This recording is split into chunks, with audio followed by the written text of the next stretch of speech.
Hoşlaşmağa bir sev koymadın mı? Akbalım senin başka gönlün vermedi. Aramızdaki sevgi uzak durmadı. Sordu yürek senden cevap sordu.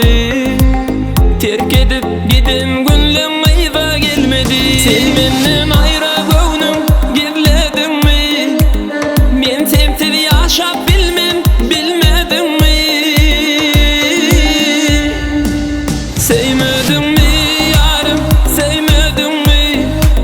Yüreğim seni yedi, duymadın mı?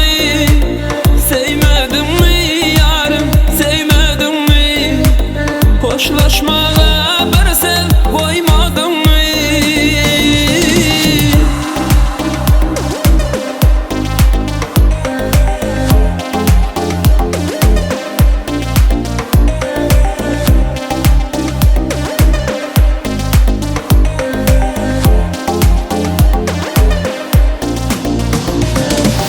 Ayrıla sarı yapraklarda yolumu, kanattım bugün bana canım ödümü.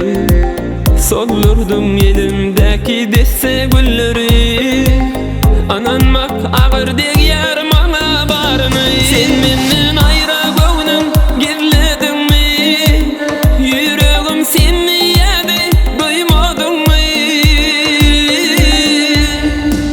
Sevmedin mi yarım, sevmedin mi?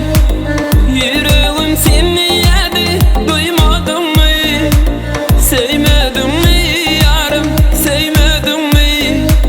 Hoşlaşmağa